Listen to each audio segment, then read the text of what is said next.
ეხება, რას ეხება, თქვენ რა ინფორმაციას გქონთ ამასთან დაკავშირებით და რა დონემდე შეიძლება ის მივიდეს? მოგესალმებით. დიახ, ნამდვილად დაგეთანხმებით, გრძელდება რეორგანიზაცია, ზოგადად როგორც იძახიან ოპტიმიზაცია.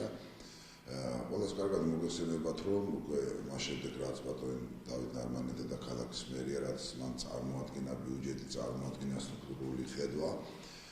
დემოკრატიულ მოძრაობას ჰქონდა ძალიან ბევრი შეკითხვა, ჰქონდა პრეტენზიები იმასთან დაკავშირებით, თუ როგორ ყალიბდებოდა ზოგადად დედაქალაქის მერიის სტრუქტურა, როდესაც შეიქმნა დუბლირებული სამსახურები, როდესაც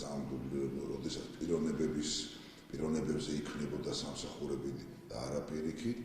ამასთან დაკავშირებით ჩვენ გვქონდა არაერთი მწვავე გამოსვლა, აკრიტიკებთ სწორედ ამ სიპების, აიპების, ამ ცენტრების შექმნას, იმისათვის რომ თანხები მიგოჩნდა, რომ არამიზნობრივად იხარჯებოდა. მიუხედავად ამისა, დედაქალაქის მერი თავგამოდებით იცავდა ამ ცენტრებს, თავგამოდებით იცავდა ამ დუბლირებულ სამსახურებს. თუმცა მინდა გითხრათ, რომ ალბათ რაღაცები მაინც შეიცვალა იმ კუთხით, რომ მოვიდნენ ახალი მოადგილეები, მოგეხსენებათ ბატონ ნარმანიას ყოველთვის ამ წელიწადნახევრის განმავლობაში ყოველთვის ყავს დანიშნული ესევე მერი და არა მისი მოადგილე, რომელიც თავის ხედვებს წარმოადგენს, თუმცა გითხრათ, რომ აქამდე არავითარი რაღაცა სერიოზული ცვლილება არ მოხდარა. ამჯერად დედაქალაქის მერია წარმოადგენს სტრუქტურული ცვლილებები.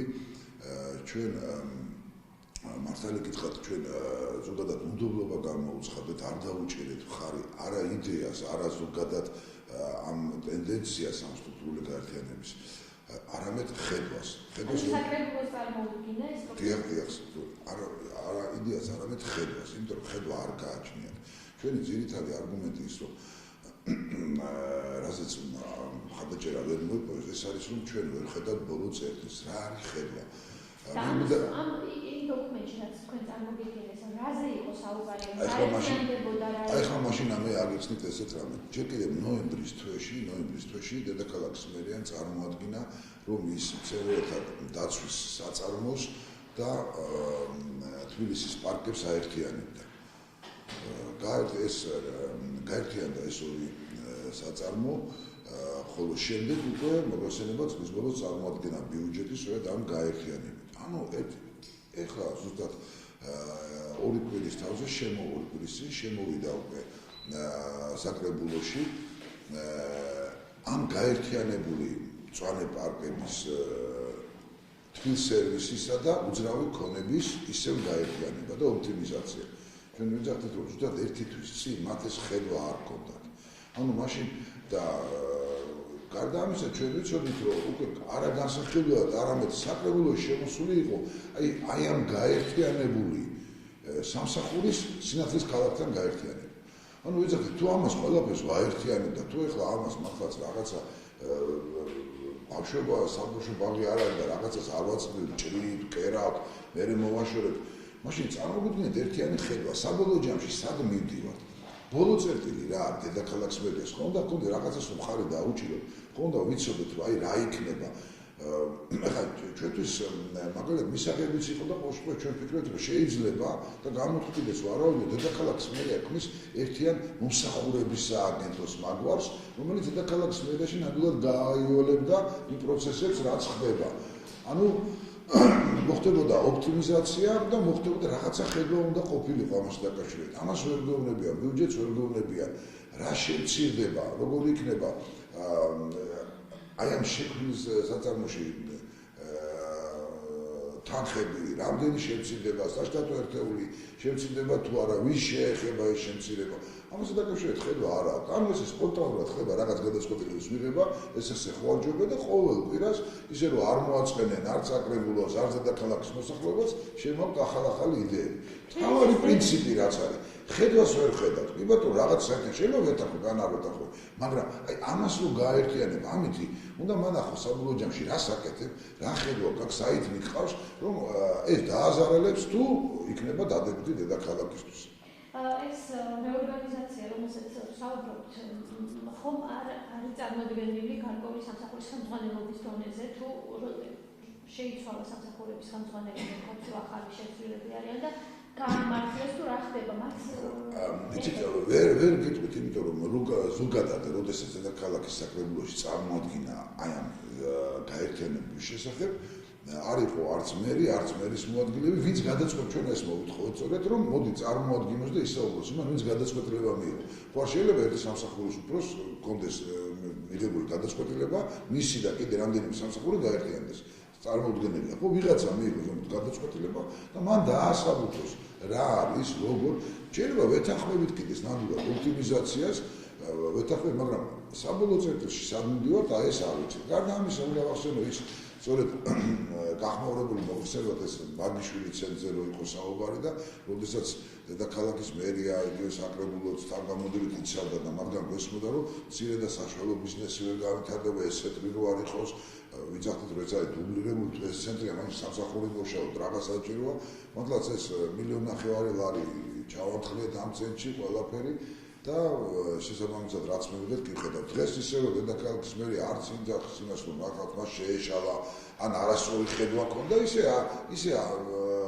ფაქტურად აუქმებს ამ ცენტრებს როგორც არაფერი თითქოს მისი საკუთრება იყო ის თანხები რომელიც იყო მიმართული და რომელიც მოხმარდა სწორედ ერთი ამ ახალგაზრდული და ამ მეწარმოების ცენტრის შექმნას და შემდეგ გაუქმებას.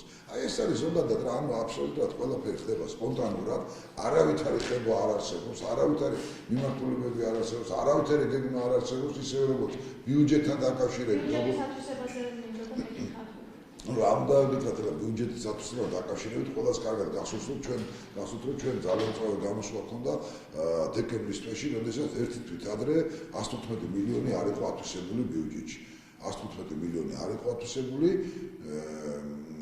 რაზეც იმ შემთხვევაში და მაშინ პასუხი არ ჰქონდათ. ამის შემდეგ მოხდა როგორც ხვდებით სწრაფი კონტრაქტების დადება, ათვისება, გადატანა ერთი მუხლიდან მეორეში და ამას თითქოს საკუთარი თანხები იყო დაადარებენ ერთი მუხლიდან მეორეში, ხან იქით გადაიტანენ, ხან აქეთ გადმოიტანენ და ფაქტობრივად ისევე როგორც მოგეხსენებათ, ანუ ეს ჩაკეტილი სისტემა თითქოს გონიათ რომ ეს ყველასთვის მსვლელი იქნება ეს რაღაც დრომდე.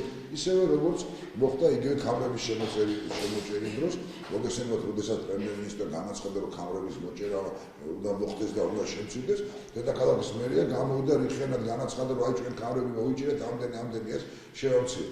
როდესაც შემოვიდა ბიუჯეტი, ნახეთ, რომ ეს ყოფილა ბლეფი.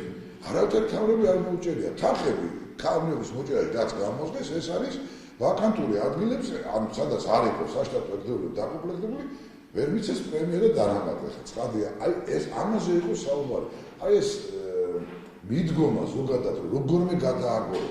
აი ფაქტურად დედაქალაქის მერია უცდილობს, რომ როგორმე ყოველი დღე, ყოველი კვირა სკანდალის გარეშე გადააგოროს და პირიქით გამოსდეს. პირიქით სულ უფრო აი ამ სკანდალებში ერთობა.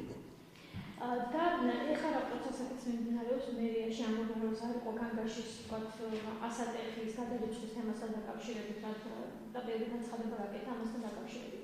თქვენ თუ მიიღეთ ამაჯერებელი პასუხები და არგუმენტები?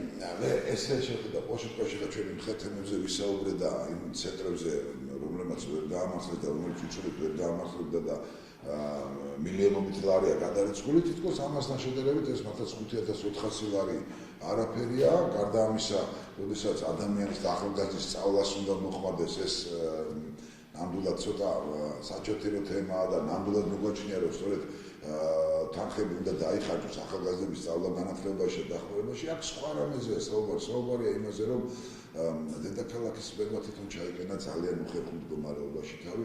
მას ჩემი აზრით უფრო სწორი იქნებოდა რომ ეთქვა მას თავისთავად აიღო და ეთქვა რომ დიახაც მე მიმაჩნია. მიუხედავად იმისა რომ არ არის შეჭრილი ოჯახი, მიუხედავად ამისა მიმაჩნია რომ ამ ახალგაზრდის სწავლა-განათლება არის ძალიან მნიშვნელოვანი, ამიტომაც მე ამ 5000 ლარი დავეხმარეთ, ვიცით და კაცლებით 5000 ვაშკაცულიც, კაცულიც, ადამიანურიც როგორც მერიდა და უფრო დამაჯერებელიც გამოვიდა. ეხლა წინააღმდეგ შემთხვევაში გამოვიდეთ.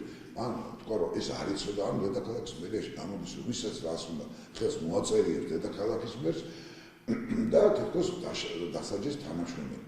აქვე დედაქალაქს უნდა გაიწვიოს მე რომ ვიცახი რომ არავინ ფუნქციები თითქოს წერია განაწილებული არავინ არაფერს არ განუკითხაობა არ ეხება იმ თანამშრომელს. დედაქალაქის მერია სახში აუდიტის სამსახური, სადაც 39 თანამშრომელი მუშაობს, სადაც 993,000 ლარი ყოველწლიურად დედაქალაქის მოსახლეობის ჯიბიდან იხარჯება. და სწორედ რომ ნახოთ მადლიერებს, სწორედ მათ ეხებათ აი ამების პრევენცია, გამოვლენა და ყველაფერი ის თუ შეიძლება რაიმე მოხდეს გადაწყვეტა. ასე რომ იგივე აქ პრობლემა არის კიდევ შირე აუდიტის სამსახურში, რომელმაც ეს ვერ მოახდინა.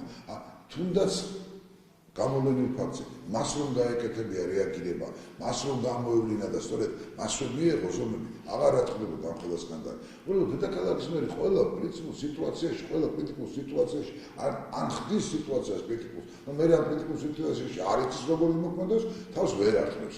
აი ამიტომაც გახდა ეს თემა, აი ესეთი ოპოზიციის მხრიდან ერთ განცხადება გაკეთებულა, თქვათ, მერიაში სადაგებად ადგილებთან დაკავშირებით, გარკვეული კადრების გამოცდილებასთან დაკავშირებით.